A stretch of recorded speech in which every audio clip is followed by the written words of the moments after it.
Hello everyone, আজিৰ এই ভিডিঅ'টোত সকলোকে স্বাগতম জনাইছোঁ।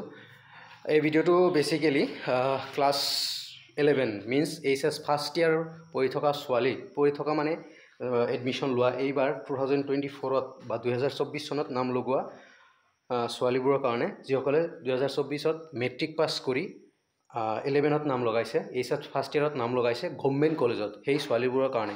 আৰু এই ভিডিঅ'টো বনোৱাৰ মেইন ৰিজন হ'ল বহুত মেট্ৰিকৰ ষ্টুডেণ্টে মোক কমেণ্ট কৰিছিল পাছ কৰি 11ত নাম লগাইছে, সিহঁতে কমেণ্ট কৰিছিল যে সিহঁতক অলপ গাইড কৰিবলৈ, সেইকাৰণে বনাইছোঁ।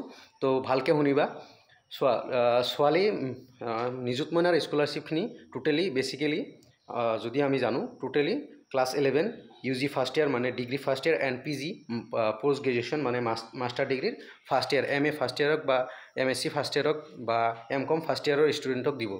তো এনেকুৱা তো এইটো ভিডিঅ'টো যেহেতু 11ৰ কাৰণে, তো 11ৰ কাৰণে 10,000 পাৰ ইয়াৰ ধৰিছে, 10,000 পাৰ ইয়াৰ লিখিব পৰা। বাট মুখ্যমন্ত্ৰী হিমন্ত বিশ্ব শৰ্মা ছাৰে কৈ দিছে যে পাৰ মান্থ 1,000 কৰি দিব, ছোৱালীবোৰক পাৰ মান্থ 1,000 কৰি স্কলাৰশ্বিপ দিব এভৰি মান্থ।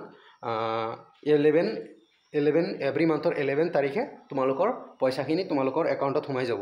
তো এইটোৰ কাৰণে ক'ত আবেদন কৰিব লাগিব সেইখিনিও মই কৈ দিছোঁ। এইখিনি তোমালোকে য'ত এডমিশ্যন লৈছা গভৰ্ণমেণ্ট কলেজ হ'ব লাগিব। তুমি যদি প্ৰাইভেট ইনষ্টিটিউট বা প্ৰাইভেট কলেজত নাম লগাইছা তেনেহ'লে তুমি স্কলাৰশ্বিপ নোপোৱা। যদি গভৰ্ণমেণ্ট কলেজত নাম লগাইছা দেন তুমি এডমিশ্যন লৈছা দেন তুমি ছোৱালী যদি হোৱা দেন তুমি স্কলাৰশ্বিপটো পাবা। তো তোমালোকৰ কলেজত নটিফিকেশ্যন বা নটিচ আহি যাব, নাইবা গভৰ্ণমেণ্ট পৰ্টেলতো পাই যাবা, মই জনাই দিম এইখিনি বস্তু। তো এইটো হ'ল নিযুত মইনা। তোমালোকৰ গভৰ্ণমেণ্ট 1 জুলাইৰ পৰা ষ্টাৰ্ট হ'ব। ফাৰ্ষ্ট অফ অল 1 জুলাইৰ পৰা তোমালোকৰ এৱাৰনেছ প্ৰগ্ৰাম হ'ব, কেনেকৈ এপ্লাই কৰিবা, কি ডকুমেণ্টছ লাগিব সেইবোৰ তোমালোকক দিব। তাৰপিছত এপ্লাই ষ্টাৰ্ট হৈ যাব এইটোৰ। তো তেতিয়া তোমালোকে এপ্লাই কৰিব পাৰিবা। ইয়াতে লিখা আছে পাৰ মান্থ 1,000 দিব, 10 মান্থ দিব, অনলি 10 মান্থ, পাৰ মান্থ 1,000 চাব পাৰিছা, মই হাইলাইট কৰি দিছোঁ।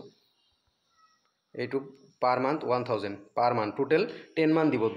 দুমাহ বন্ধ থাকে, summer vacation and winter vacation, সেইকাৰণে দুমাহ পইচা নেদে। বাট এভৰি মান্থ 11 তাৰিখে ছাপ'জ অক্টোবৰৰ পৰা ষ্টাৰ্ট কৰিব, অক্টোবৰৰ পৰা দিয়া ষ্টাৰ্ট কৰিব, অক্টোবৰৰ 11 তাৰিখে তোমালোকক পইচা তোমালোকৰ বেংক একাউণ্টত সোমাই যাব, যিটো বেংক একাউণ্ট দিবা। তো আকৌ কৈছোঁ 1 জুলাইৰ পৰা এৱাৰনেছ প্ৰগ্ৰাম হ'ব, মানে তোমালোকে কেনেকৈ এপ্লাই কৰিবা তোমালোকৰ প্ৰিন্সিপাল বা কলেজৰ টিচাৰে বা অফিচ ষ্টাফে তোমালোকক জনাই দিব। And government portal Assam government department এনেকুৱা এটা পৰ্টেল আছে, মই ডেছক্ৰিপশ্যনত বা তোমালোকে চাব পাৰি, বা আছাম গভৰ্ণমেণ্ট মাৰি সেইটো তোমালোকে তাতেও পাই যাবা। কিন্তু বেচিকেলি তোমালোকৰ কলেজত নটিচ আহি যাব, তোমালোকৰ সেই এৱাৰনেছ প্ৰগ্ৰামত তোমালোকক জনোৱা হ'ব যে তোমালোকে কেনেকৈ এপ্লাই কৰিবা। 1 জুলাইৰ পৰা ষ্টাৰ্ট হৈ যাব নিযুত মইনা মেট্ৰিক ষ্টুডেণ্টৰ কাৰণে। তো বেছি ইমান ইনফৰ্মেশ্যন নাই, 1 জুলাইৰ পৰা তোমালোকে আৰু বেছি ইনফৰ্মেশ্যন পাই যাবা। তো থেংক ইউ। তোমালোকে যিসকলে গভৰ্ণমেণ্ট কলেজত নাম লগাইছা তোমালোকে এৱাৰ হৈ থাকা, মানে ৰেডি হৈ থাকা, তোমাৰ ডকুমেণ্টছ যিখিনি আছে ইনকাম চাৰ্টিফিকেট বা তোমাৰ স্কুল ডকুমেণ্টছ, এডুকেশ্যন ডকুমেণ্ট, মেট্ৰিকৰ মাৰ্কশ্বিট, পাছ চাৰ্টিফিকেট, সেইখিনি বৰ্তমানলৈকে কালেক্ট কৰি থাকা। অভিয়াছলি তোমালোকে স্কলাৰশ্বিপ পাবা যিসকলে গভৰ্ণমেণ্ট কলেজত এডমিশ্যন লৈছা। তো প্ৰাইভেট কলেজত যিসকলে নাম লগাইছে সিহঁতে এই স্কলাৰশ্বিপ নাপায়। মামাই means chief minister of Assam একদম ডাইৰেক্টলি ষ্ট্ৰিক্টলি কৈ দিছে। এণ্ড 1 জুলাইৰ পৰা ষ্টাৰ্ট হ'ব, এণ্ড তোমালোকে ফাৰ্ষ্ট পে'মেণ্ট পাবা 11 অক্টোবৰ। তো এইখিনি আছিল per month 1,000 for HS first year student. ভাল লাগিলে লাইক এটা কৰি দিবা। Thank you, share and subscribe.